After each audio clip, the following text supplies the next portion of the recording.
Saudações, pessoal. Espero que esteja tudo bem com vocês. Vamos então dar início à nossa sessão de monitoria sobre o tema cessão de crédito. E, inicialmente, eu já peço desculpas caso a minha voz falhe ou eu venha a tossir ao longo do vídeo, porque eu estou um pouquinho gripado. Mas, sem mais delongas, vamos dar início aqui, pessoal. A primeira coisa que a gente tem que ter em mente quando estamos falando de cessão de crédito é que a gente está falando de transmissão das obrigações. Ou seja, a gente vai transferir uma obrigação de uma pessoa natural, física ou jurídica para outra pessoa natural, física ou jurídica. Quando a transmissão dessa obrigação se dá na parte ativa da relação obrigacional, ou seja, quando um credor transfere a outro o seu direito de crédito para outra pessoa, a gente tem uma cessão de crédito. Então, o que a gente vai ter aqui? A gente vai ter essa transmissão na parte ativa da relação, em que o credor vai pegar o direito de receber aquela prestação que ele tem do devedor e vai transferir para outra pessoa, seja ela física ou jurídica. Então, essa outra pessoa vai passar a ter esse direito que o credor detinha de exigir aquele crédito, aquela prestação. Compreendem? E onde que está no nosso código a previsão legal da cessão de crédito? Está prevista lá nos artigos 286 a 298 do nosso Código Civil. A cessão de crédito, então, ela vai ser um negócio jurídico pelo qual o credor, o cedente, transfere a outrem, esse outrem vai ser o nosso cessionário, seus direitos decorrentes de certa relação obrigacional. Então, a gente vai ter uma alteração no polo ativo, ou seja, no credor da relação obrigacional, independente de consentimento do devedor, ou seja, uma relação entre o cedente e o cessionário. O devedor, no caso aqui, fica lá parado e a gente está movimentando aqui, no caso, pessoal, só dentro do polo ativo. Vocês compreendem isso? A cessão de crédito, ela vai se assemelhar, mas ela não vai se confundir com a novação. Vocês lembram o que é a novação? A gente tem novação quando uma nova relação obrigacional extingue a relação obrigacional anterior, ficando assim o nosso devedor quite com o adimplemento daquela nova obrigação. Isso é uma novação. Aqui a gente já tem uma figura completamente diferente. Aqui a gente vai ter um credor que vai ceder o seu direito ao crédito a uma terceira pessoa, a uma pessoa diferente que antes não fazia parte do polo ativo. A gente não vai ter uma nova obrigação que extingue uma anterior, não. A gente só vai ter essa alteração ali dentro do nosso polo ativo. E outra coisa, a gente não pode confundir também com a subrogação. A subrogação, pessoal, ela vai estar lá prevista lá no 346 a 351 do Código, e ela vai abordar as hipóteses em que a gente tem a substituição de uma coisa por outra com os mesmos ônus e atributos, ou quando a gente tem a substituição de uma pessoa por outra com os mesmos direitos e ações. E vocês vão ver mais para frente por que a gente tem essa diferenciação com a subrogação.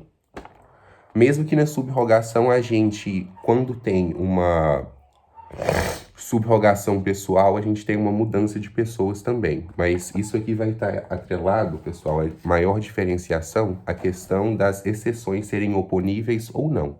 Isso a gente vai ver mais para frente.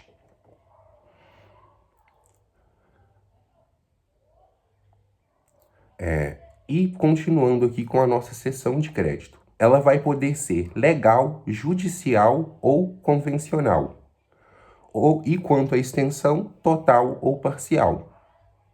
Legal, judicial ou convencional vai ser por qual meio que ela vai ser determinada, se essa cessão, essa mudança, ela vai ser feita por convenção das partes, por decisão judicial ou por fundamento legal. E quanto à extensão, se aquele crédito vai ser cedido de forma total ou de forma parcial. Agora, voltando aqui, na seção a gente não vai ter a existência de uma nova relação, igual na novação que eu expliquei para vocês. A gente só vai ter uma mudança dos sujeitos enquanto o objeto da relação permanece inalterado. A gente só vai mudar lá no sujeito ativo a figura do credor para a nova pessoa que vai assumir esse direito de credor. O objeto da prestação obrigacional vai continuar o mesmo, o devedor vai continuar o mesmo, então isso vai continuar inalterado. Essa é basicamente a principal diferença entre cessão e novação. Porque na novação a gente vai ter a extinção da relação primitiva, surgindo uma nova com um objeto completamente diferente, com partes diferentes. Vocês compreendem? Aqui, na seção de crédito, como eu já mencionei, a gente só vai mudar o polo ativo. A gente não vai mudar o objeto da prestação, a gente não muda o polo passivo. A gente só tem essa mudança de quem tem o direito de exigir aquela prestação. A doutrina, pessoal, ela nomeia os autores da cessão, como eu já tinha mencionado, como cedente, cessionário e cedido. O cedente vai ser aquele que vai realizar a cessão do crédito a terceiro, ou seja, o nosso credor é o nosso cedente. O cessionário vai ser o terceiro que vai receber o direito do credor e o cedido vai ser o devedor. A cessão de crédito, ela também é caracterizada e conceituada como um negócio jurídico gratuito ou oneroso, pelo qual o credor, sujeito ativo de uma obrigação, transfere a outrem, no todo ou em parte, a sua posição na relação obrigacional. Aquele que realiza a cessão a outrem é denominado cedente, a pessoa que recebe o direito do credor é o cessionário, enquanto o devedor é o cedido. Esse trecho que eu acabei de ler aqui para vocês, pessoal, é da doutrina do professor Tartucci. É bastante ilustrativo. Ele basicamente fez um apanhado aqui dos conceitos que eu consegui explicar para vocês aqui anteriormente.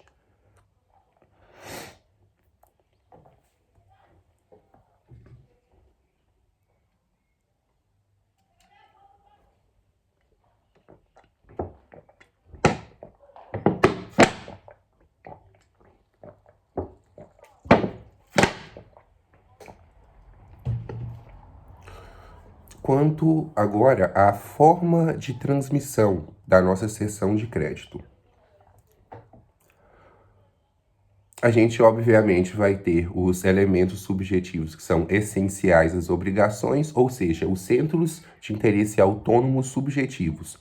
O credor no nosso polo ativo e o devedor no nosso polo passivo. Agora, uma parte interessante aqui. O viés da evolução histórica das obrigações. Antes da gente entrar nessa parte, pessoal, uma obra que eu recomendo muito para quem tem interesse nessa parte histórica do direito obrigacional, que é bastante rica e extensa, é esse livro aqui, A Obrigação como Processo, de Clovis Couto e Silva. Esse livro, ele vai basicamente detalhar o direito obrigacional desde a sua origem e como que ele foi evoluindo até a nossa concepção moderna de obrigação como um processo, em que os efeitos do inadimplemento não recaem mais sobre o corpo do devedor e sim sobre o seu patrimônio.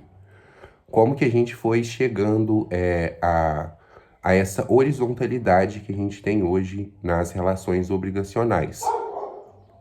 Se vocês se recordam, como eu mencionei para vocês, o direito obrigacional ele é um direito muito antigo.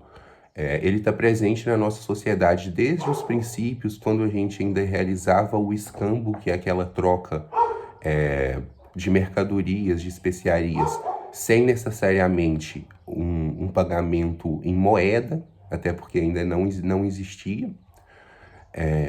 Então, o direito obrigacional ele realmente está muito presente e ele trespassa a história da humanidade em todas as suas fases.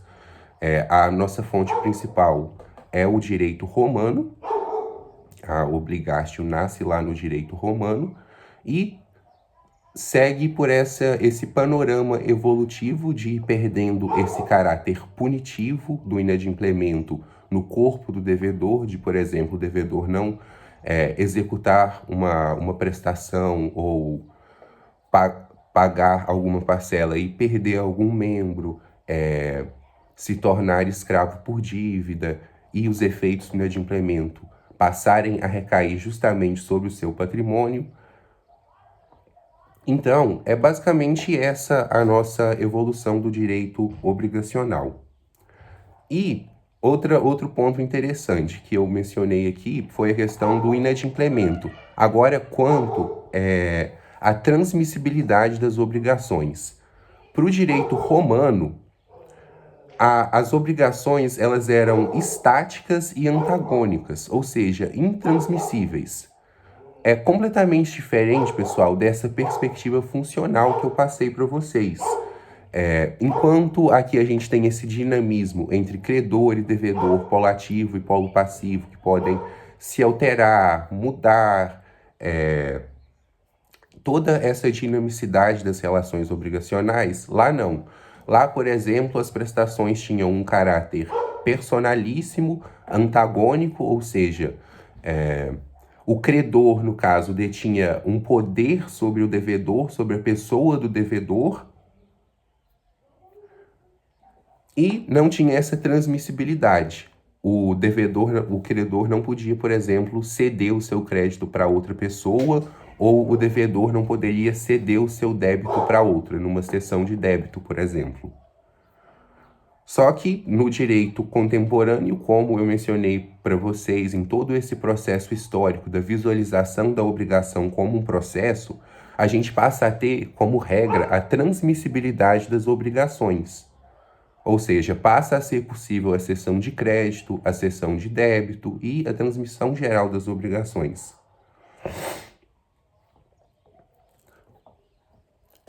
E isso se orienta muito justamente, pessoal, sobre a visão desse livro que eu mencionei, a obrigação como um processo que visa o adimplemento.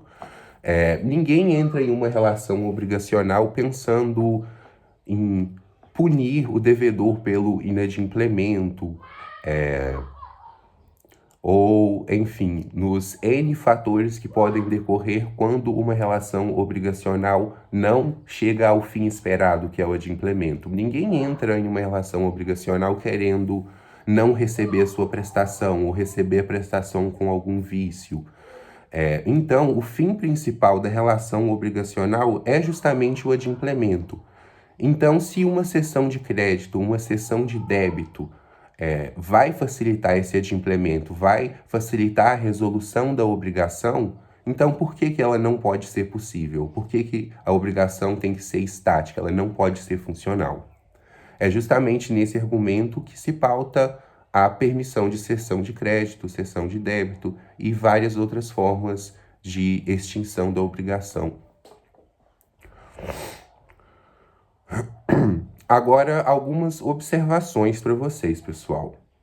Existem alguns créditos que são intransmissíveis. O que isso significa, por exemplo?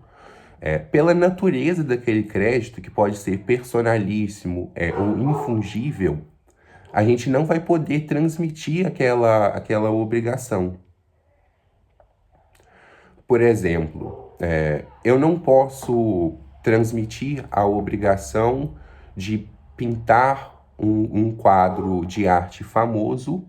Vamos pensar aqui em um pintor. Vamos colocar o Romero Brito.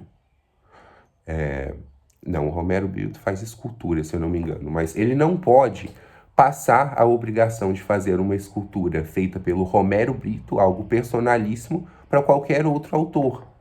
Porque, no caso aí, o credor não vai ter interesse na prestação mais. Justamente por quê? Porque ele quer uma obra de arte, uma escultura feita pelo Romero Brito. Vocês compreendem, então, pessoal, que às vezes existem alguns tipos de crédito e prestações, principalmente com esse caráter personalíssimo, que a gente não consegue fazer essa transmissão justamente por conta da natureza?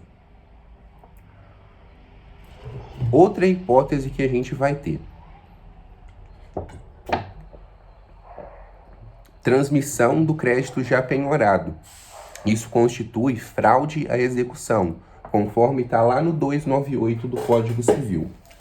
Vamos pegar o Código Civil aqui para a gente olhar, porque eu quero que vocês fiquem com o código muito bem claro, principalmente por conta das provas e também porque aprendendo o código, pessoal, vocês conseguem ter uma certa previsibilidade nas questões de qual mecanismo legal, de qual mecanismo das obrigações que vai ser aplicado naquele caso. Porque os exemplos, eles geralmente não variam tanto assim, e a linguagem do código, ela é bem sugestiva. Vamos lá, então, aqui no 298, sobre fraude e execução. O crédito, uma vez penhorado, não pode mais ser transferido pelo credor que tiver conhecimento da penhora, mas o devedor que o pagar, não tendo notificação dela, fica exonerado, subsistindo somente contra o credor os direitos de terceiro. Vamos devagar aqui, então, por parte. Uma vez que a gente penhora o crédito, pessoal, ele não pode mais ser transferido pelo credor que tiver conhecimento da penhora. Mas se o devedor pagar sem ter notificação de que esse crédito foi penhorado para outra pessoa, ele vai ficar exonerado. Vai existir somente contra o credor os direitos do terceiro, no caso, de pegar esse valor que foi pago quando o devedor ainda não foi notificado. É isso que diz esse mecanismo. A gente tem também o pactum de non cedendo, que é uma vedação convencionada pelas partes, e a gente tem a proteção do cessionário de boa-fé, ou seja, uma cláusula que não vai ser oposta a ele, conforme a parte final do 286 do Código Civil. Então vamos olhar aqui o 286. O credor pode ceder o seu crédito se a isso não se opuser a natureza da obrigação, a lei ou a convenção com o devedor. A cláusula proibitiva da cessão não poderá ser oposta ao cessionário de boa-fé se não constar do instrumento da obrigação. Ou seja, uma cláusula que proíbe a cessão, ela não pode ser oposta a esse cessionário de boa-fé, a essa pessoa a quem foi cedida o crédito de boa-fé, a menos que isso conste no instrumento de obrigação. Ou seja, isso tem que ser algo pactuado antes, caso essa cessão não possa ocorrer.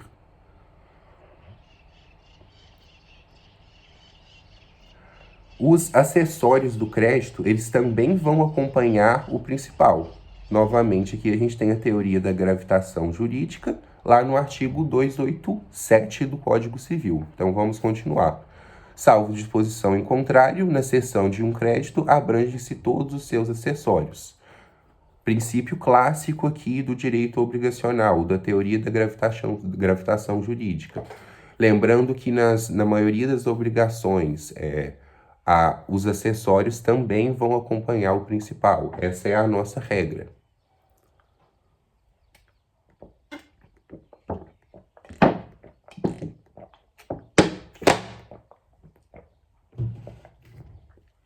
A gente tem também a transferência de garantias reais e pessoais e a possibilidade do devedor de opor exceções pessoais ao cedente.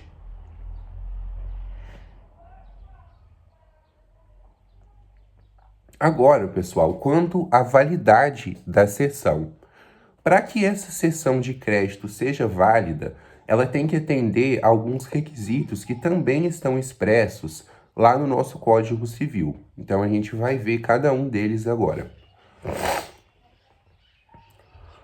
A validade entre o cedente e o cessionário, ou seja, entre o nosso credor que vai estar cedendo o crédito e o cessionário que vai receber, ela independe de forma ou solenidade especial, como está lá no 288 do Código Civil. Ou seja, é ineficaz em relação a terceiros a transmissão de um crédito se não celebrasse mediante instrumento público ou instrumento particular revestido nas solenidades do parágrafo 1º do artigo 654 do Código Civil. Ou seja, a gente vai precisar que essa transmissão de crédito ela seja celebrada mediante instrumento público ou mediante instrumento particular. Caso contrário, ela não vai ser válida. A gente tem que ter essa celebração.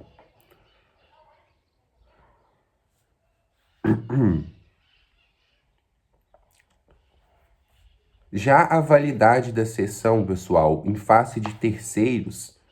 Não, desculpe, pessoal. O que eu mencionei anteriormente, acerca do 288. Entre o cedente e cessionário vai independer de forma. Quando o cedente for passar para o cessionário esse direito, ele não vai precisar registrar em algum instrumento para que isso tenha validade. Isso aí dentro lá do nosso polo ativo, entre o nosso credor e a pessoa que ele vai ceder o crédito. Agora, quando a gente quer falar da cessão de crédito em face de terceiros, aí sim a gente vai precisar desse registro ou de instrumento público, ou de registro em instrumento particular ou instrumento público. Então, são duas hipóteses diferentes. Entre cedente e cessionário, a gente não precisa de instrumento público. Agora, em face de terceiros, a gente já vai precisar da existência desse instrumento público para ser reconhecida. O STJ, ele vai mencionar também, pessoal, que a cessão de crédito não inscrita no registro de títulos e documentos, conquanto válida entre os contratantes, ela não é oponível a terceiros para excluir o crédito de constrição judicial. Relembrando aqui, então, novamente, mais uma vez, entre cedente e cessionário, só a notificação, independente de forma especial, independente de nada, já é suficiente para a gente já ter uma cessão de crédito válida. A gente não precisa de registrar em nenhum instrumento público ou particular entre cedente e cessionário. Agora, quando a gente for opor essa cessão de crédito a terceiros, a gente vai ter a necessidade dessa forma especial. A gente vai precisar de um registro em instrumento público ou particular, quando a gente for opor a terceiros.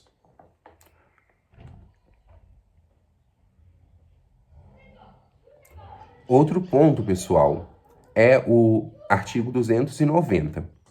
A cessão do crédito, ela não tem eficácia em relação ao devedor, senão quando a este notificada. Ou seja, a gente precisa notificar o devedor acerca da cessão de crédito, para ela ter validade.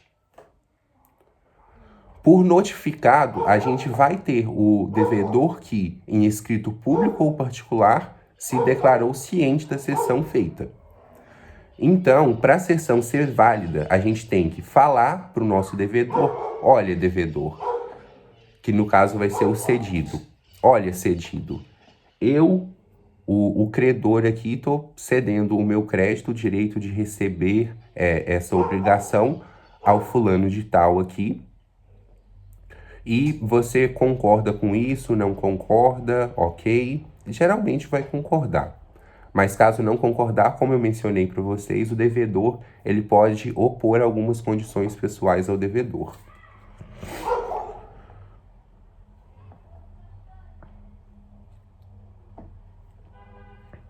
Agora, o artigo 288. O devedor, pessoal, ele não vai ser terceiros para fim de aplicação desse artigo.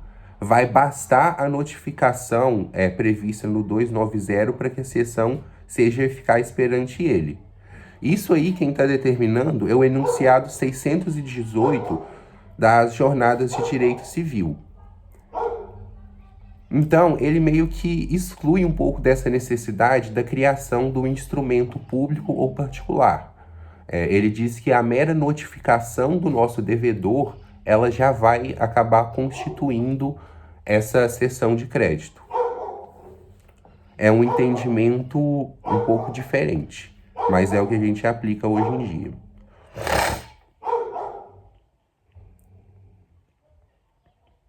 Agora, vamos falar dos efeitos da cessão.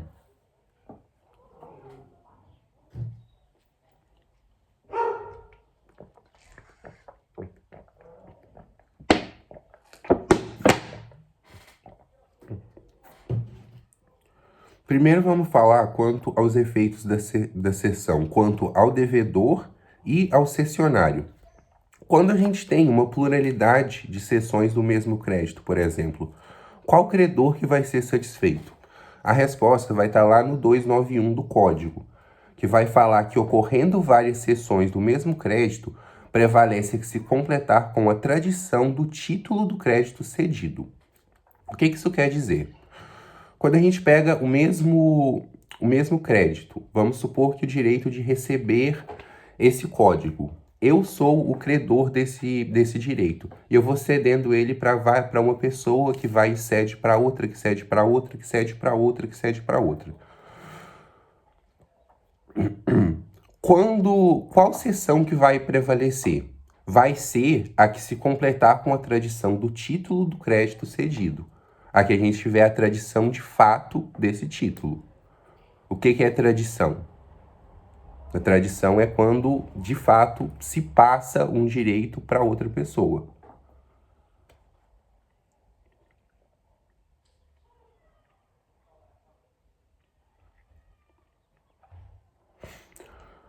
Agora, os professores Tepedino e Schreiber, que basicamente escreveram essa obra aqui, ó, eu vou mostrar para vocês, que é o nosso livro base na faculdade para a disciplina de obrigações, que eu recomendo vocês adquirirem. Eles têm uma crítica a esse artigo.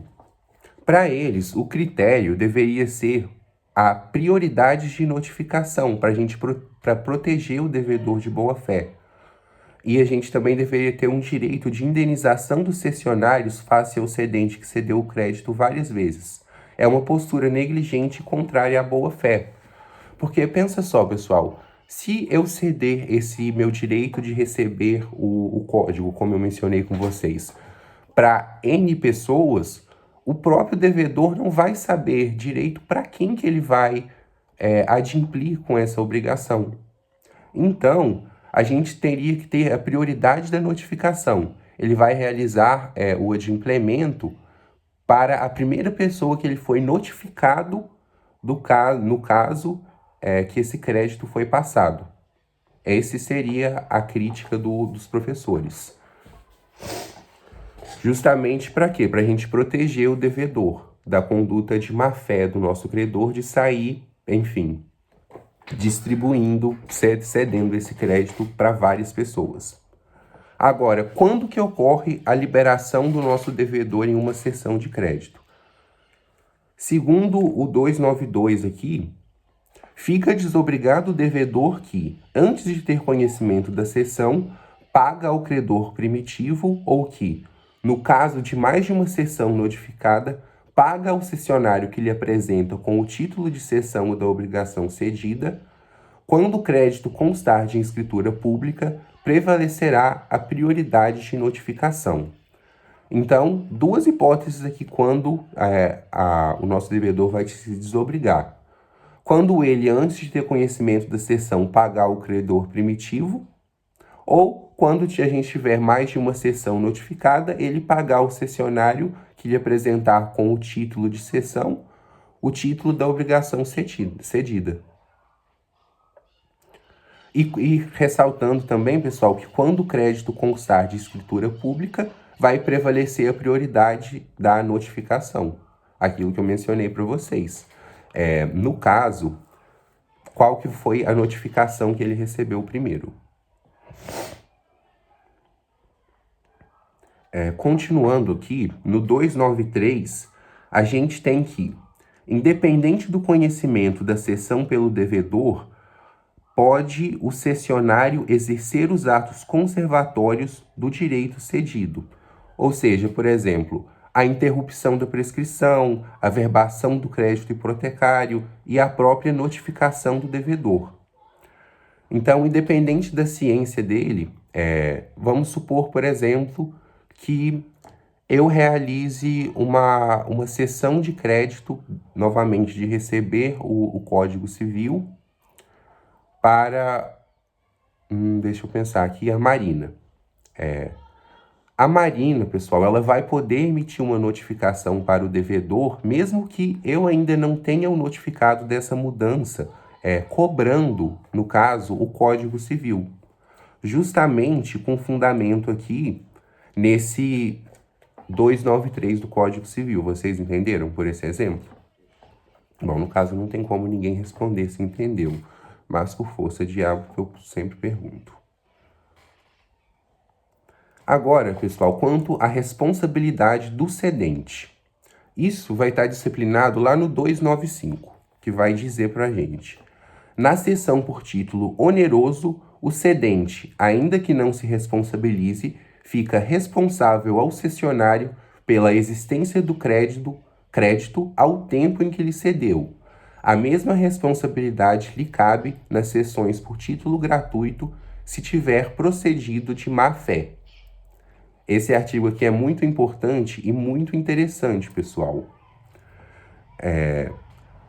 Quando a gente tem uma cessão onerosa, ou seja, tem um dispêndio econômico de ambas as partes, o cedente ele vai responder pela existência do crédito ao tempo da cessão, ainda que não se responsabilize pelo cumprimento.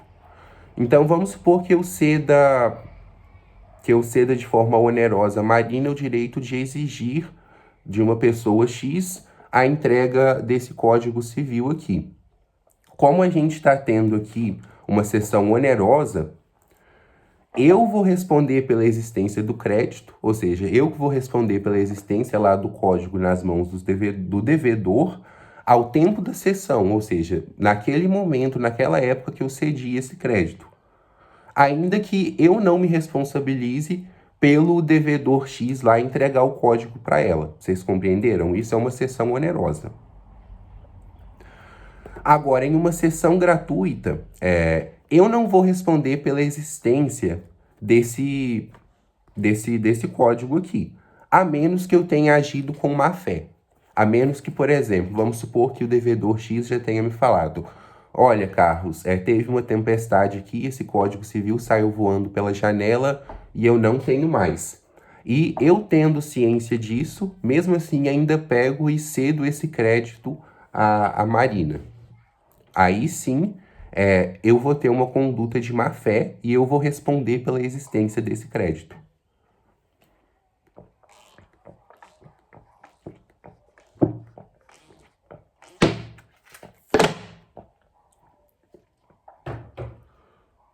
E a gente tem, basicamente, pessoal, dois tipos de cessão. Quero que vocês prestem bastante atenção também. Cessão pró-soluto e cessão pró-solvendo. Vamos lá. Na cessão pró-soluto, o cedente ele vai se liberar do vínculo obrigacional no momento da cessão, respondendo somente pela existência, mas não pelo pagamento do crédito. Ou seja, a partir do momento em que eu cedo o meu direito de receber esse código à Marina, na seção pró-soluto, eu me libero do vínculo obrigacional. E eu vou responder apenas pela existência desse código, mas não pelo pagamento dele pelo devedor. Agora, em uma seção pró-solvendo, o cedente ele não se libera do vínculo obrigacional e vai ser responsável por garantir a existência do crédito e a solvência do devedor. Ele só vai ser liberado com a prestação do devedor ao cessionário e o cedente vai resguardar ao cessionário o seu direito caso tenha inadimplemento. Aqui já é uma hipótese diferente, pessoal. Aqui eu vou ceder o direito de receber esse Código Civil à Marina, mas eu vou responder caso o devedor X não tenha mais esse crédito aqui, não tenha mais esse código. Então, eu vou ser responsável tanto pela existência do código, ou seja, tanto pela existência do crédito, quanto pela solvência do devedor, que vai se dar quando ele entregar o código para a Marina. Nessa hipótese aqui, eu respondo.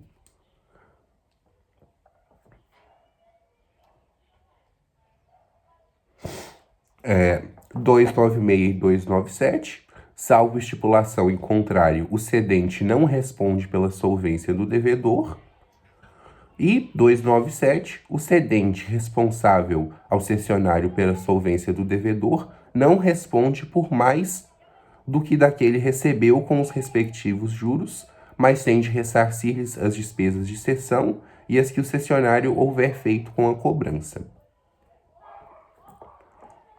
Nesses artigos, basicamente, pessoal, no 296, a gente vai ter a seção pró-soluto, que eu expliquei para vocês, e no 297, a gente vai ter um limite legal de responsabilidade pela solvência.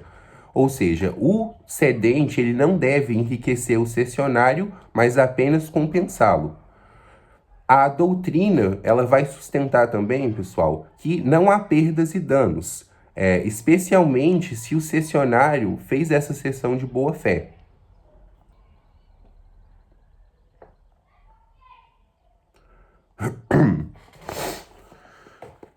Agora, partindo aqui para a nossa conclusão.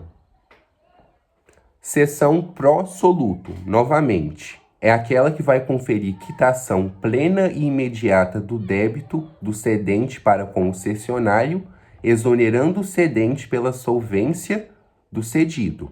Artigo 296 do Código.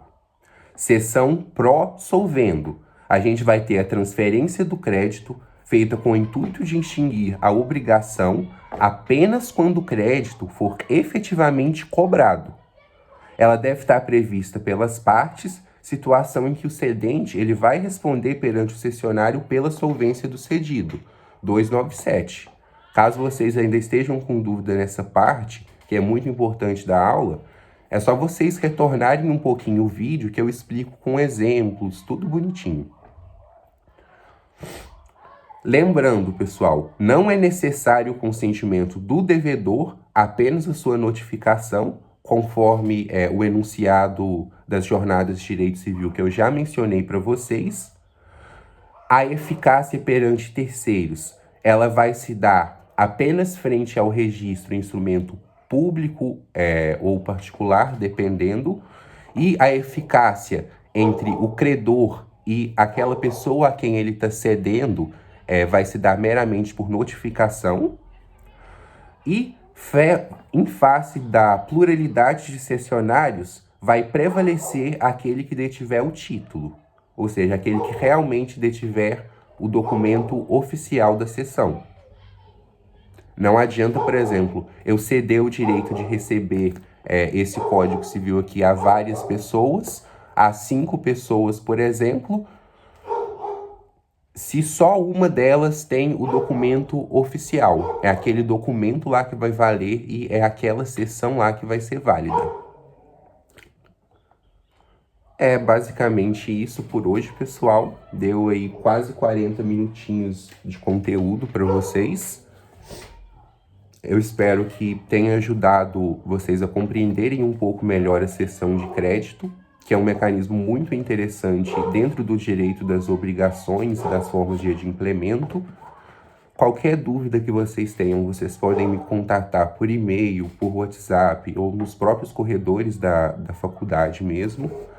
E é basicamente isso. Estou sempre aqui para tirar dúvidas, explicar novos tópicos e é isso. Caso algum ponto aqui tenha ficado obscuro, pessoal, vocês podem me contatar que eu esclareço assim que possível para vocês, tudo bem? Um abraço e bons estudos.